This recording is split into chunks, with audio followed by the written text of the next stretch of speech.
Assalamualaikum warahmatullahi wabarakatuh. Perkenalkan, nama saya Raditya Adyasya. Saya akan membaca nyaring berjudul Kota Tanpa Buku. Kota Tanpa Buku. Pernahkah kau ke toko buku, perpustakaan, atau taman bacaan? Tidakkah kau merasa istimewa ketika berada di dalamnya? Di sekelilingmu ada berbagai toko dari dunia nyata dan hayal. Tempat yang pernah kau kunjungi dan yang belum, informasi dan cerita dari masa lalu, masa kini, dan masa depan. Semua berpadu, semua berada dalam genggamanmu. Saat berada di antara buku, tidakkah kau merasa menjadi raja dan ratu? Ruang dan waktu seolah menyatu tanpa batas, kau bisa terbang. Melintas sekat negara dan melewati berbagai zaman, kau bisa menyelam ke dalam samudera, melayang di angkasa, bercanda dan dengan aneka satwa, dan berkelana di tengah padatnya kota juga di rimba raya. Kau tahu, buku adalah jendela dunia, kunci pengetahuan dan pintu wawasan. Muhammad Hatta, sang proklamator, berkata, "Aku rela dipenjara asalkan bersama buku, karena dengan buku aku bebas." Melalui buku, manusia terbebas dari ketidaktahuan. Tempat-tempat yang dipenuhi buku adalah harapan berkembangnya pengetahuan dan wawasan. Apa jadinya jika kota tanpa buku? Pantaskah dia disebut kota? Disebut di kota itu, mungkin kabar datang dari sumber lain, dari koran, televisi, atau internet. Mungkin informasi dan cerita datang dari cerita nenek moyang, bagai dongeng-dongeng sebelum tidur.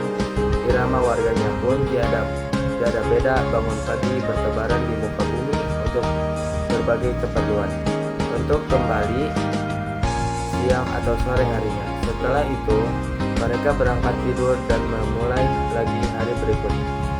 Semua serupa. Di kota itu, mungkin bangunan bernama perpustakaan. Di dalamnya buku-buku berderet dalam rak yang tak terjamah. Tiada tangan meraih dan membuka halaman demi halaman dengan sukacita. Mungkin juga ada tumpukan buku di sudut-sudut sekolah yang sepi dan berdebu. Jarang dikunjungi, jarang dibaca, buku-buku di sana terongok tanpa nyawa. Bagaimana dengan kotamu?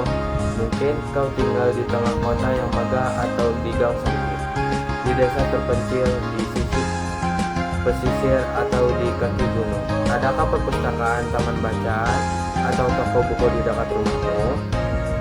Jika ada, apakah tempat itu menjadi wadah berkumpulnya anak-anak dan warga, menjadi pusat berkembangnya wawasan dan pengetahuan, atau hanya menjadi pajangan?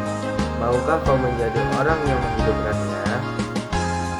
Kau bisa mengunjunginya dan mengajak teman-teman membaca dan berbagai cerita di sana. Jadikan tempat itu sumber kegembiraan dan pengetahuan. Jika tempat itu belum ada, maukah kau menjadi orang yang memulai menghadirkannya? Kau bisa memulainya dari sebuah sudut di teras rumahmu. Ajak teman-temanmu memulai langkah baru. Jangan biarkan waktu berlalu tanpa buku. Siapapun dirimu, bersahabatlah dengan buku. Dia akan menjadi teman setiamu sepanjang waktu. Sekian dari saya. Wassalamualaikum warahmatullahi wabarakatuh.